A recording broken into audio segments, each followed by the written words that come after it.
que faremos hoje é uma continuidade, claro, uma continuidade da aula anterior, do encontro anterior, aula 1. E hoje nós vamos tratar aqui dos índios do Brasil.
E aí eu quero repetir uma ideia que já tratei aqui no encontro passado. Índios do Brasil significa dizer os nossos primitivos habitantes. Quando da chegada aqui de Pedro Álvares Cabral no Brasil, no ano de 1500, portanto, final do século XVI, nós vamos encontrar, ou melhor, final do século XV, século XV. Nós vamos encontrar no Brasil cerca de 5 milhões de habitantes. Alguns historiadores apontam até um número bem acima de 5 milhões. O nosso material mesmo cita pesquisas que apontam para a casa de 8 milhões. Eu já li documentos que apontam até para 10 milhões. Mas aqui o número não é algo, nesse momento, o ponto mais relevante. Os índios do Brasil, primeiro, estavam divididos em várias nações.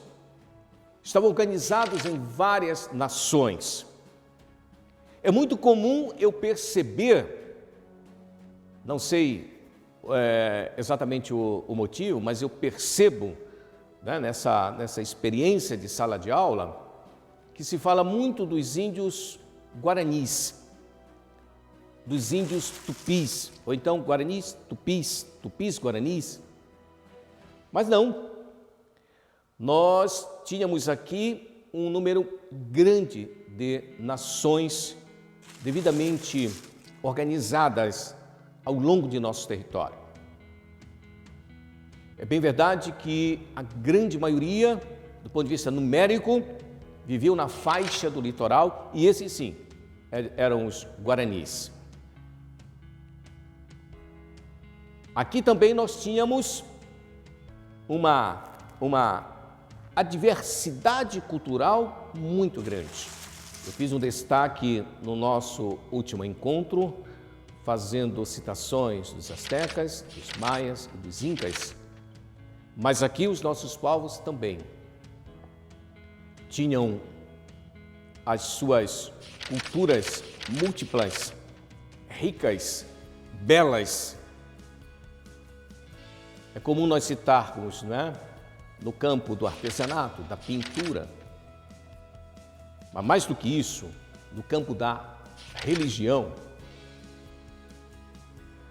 no domínio, muito interessante isso, até os dias de hoje, né, do ponto de vista do conhecimento das ervas, das raízes medicinais, que, por sinal, hoje existe inclusive a pirataria, a biopirataria, que busca conhecer, né, essa questão da medicina indígena.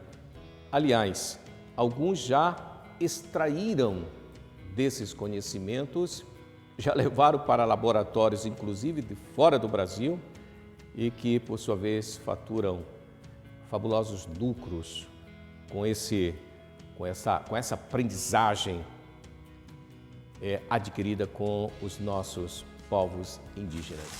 Uma observação importante que deveria ter dito no nosso último encontro.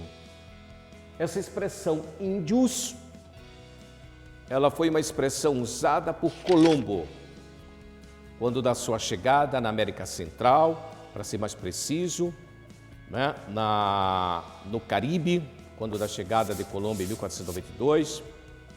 Colombo acreditou que havia chegado nas Índias e quando ele se deparou, quando ele encontrou aqui os habitantes destas terras, então ele, por acreditar que havia chegado nas Índias, foi ele quem usou esse termo, índio ou índios, para os nossos primitivos habitantes. E ficou, né? Está aí até hoje essa expressão, usada por mim, usada por todos nós. Mas aqui também vale uma observação histórica importante.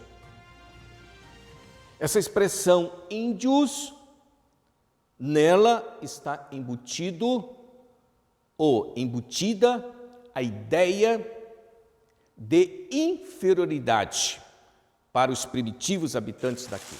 Por exemplo, eu vou usar aqui algumas expressões que os europeus usaram e usam ainda hoje, numa referência aos nossos primitivos habitantes. Selvagens, nativos. Nativos até dá para considerar, porque a expressão nativa, quer dizer, aquele que tem suas raízes naquele local. Mas é sempre no aspecto pejorativo, o nativo. Sem alma, sem história, portanto, inferiores. Quem são os superiores? Eles, os europeus. E por que eu afirmo que eles, os europeus, se colocaram como superiores? A resposta é muito simples. A dominação. O que foi imposto aqui aos nossos povos. A colonização de exploração. Para que fique melhor a sua compreensão, eu quero apontar aqui esses dados que eu considero relevantes. Olha só que interessante. Cerca de 1.300 línguas, dialetos. Então, por aí você pode concluir, só por essa informação, por esse dado, a grandiosidade cultural, a diversidade cultural. Um outro dado interessante. Hoje, segundo o IBGE, as pesquisas apontam para 900 mil habitantes. E eu elevei porque algumas reportagens que já li citam também esse número, até um pouquinho mais. 1,1 milhão, 1 milhão e 200. Mas eu coloquei assim, cerca de 1 milhão. E aqui dá até para nós já fazermos um questionamento, né? Em 1500, a soma ela ultrapassava a casa dos 5 milhões, hoje cerca de 1 milhão, quer dizer, uma redução drástica, bastante acentuada. E podemos já colocar aqui uma interrogação, né, em relação a esses números. Por que houve essa redução? Por que houve essa diminuição? Se nós levarmos em conta que, no geral, as populações no mundo têm crescido ou continuam, no mínimo, mantendo, né, o crescimento, a manutenção desse crescimento populacional. Hoje, nós temos aqui no Brasil cerca de 305 etnias, ou seja, grupos étnicos, grupos diferentes do ponto de vista cultural, de origem, e 274 línguas. 1.300 lá no ano de 1500, 274 línguas. Então você vê uma redução. E aí uma outra interrogação que pode ser feita aqui por nós, né? Mas por que essa redução? Por que dessa diminuição? Resposta: resultado da política de colonização imposta aqui pelos portugueses, uma política extremamente agressiva contra os povos indígenas. E aqui vale ressaltar que não foram só as armas de fogo que dizimaram essas populações, mas é importante ressaltar as inúmeras epidemias, doenças trazidas pelos europeus, no caso do Brasil, particularmente dos portugueses. Então você tem hoje alguns grupos indígenas que literalmente desapareceram, sumiram do mapa, foram extintos. Resultado desse genocídio aqui. Esse slide aqui é bem interessante. São os grupos principais, dentro da ideia inicial que coloquei, numa referência ao número, né, de nações.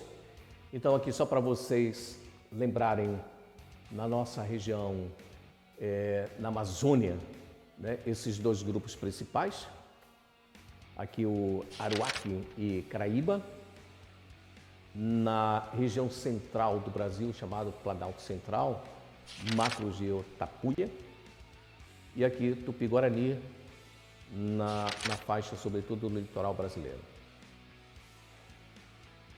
Aqui eu quero fazer um destaque que eu penso que é bem interessante, não é? Com relação aos povos indígenas do Brasil.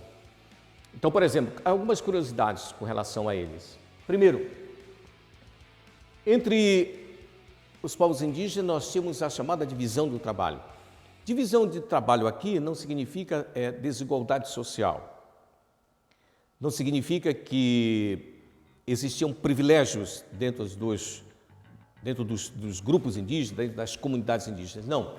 A divisão do trabalho o homem encarregava-se da caça e da pesca. As mulheres, e aí é a divisão, se encarregavam do artesanato, se encarregavam de semear, se encarregavam, semear no sentido do cultivo mesmo, né? De alguns alimentos. As mulheres cuidavam das tarefas do lar e da educação das crianças. Então essa é uma divisão que existia. Semi-sedentário, quer dizer, boa parte dos nossos grupos indígenas, boa parte não, esse é um perfil deles, de todos. Eles ainda não haviam se tornado sedentários, no sentido mais profundo da palavra e do conceito. Por que semi-sedentários?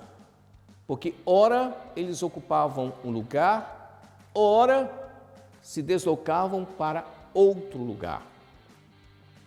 E isso naturalmente que tem a ver com a questão da sobrevivência, a necessidade de se obter de maneira farta a caça, a pesca, frutos, raízes, ervas, ou seja, aquilo que era essencial para a sobrevivência. Mas o semi-sedentário também está ligado a esse mito que existia, que se chama terra sem mal. Então, uma das justificativas do porquê que eles se deslocavam dentro do nosso território. Dentro da ideia do mito, quer dizer, eles estavam sempre buscando uma terra onde, do ponto de vista da sobrevivência, a existência sempre de alimentos e de água, claro, água potável. Aqui, terra sem mal, quer dizer, a ideia de que os espíritos tinham que fluir positivamente na cura, na proteção, na força. Então eles estavam sempre também se deslocando porque estavam em busca da terra sem mal, ou seja, uma terra onde pudesse existir, como eu disse, o bem-estar, a fartura, o bem-estar.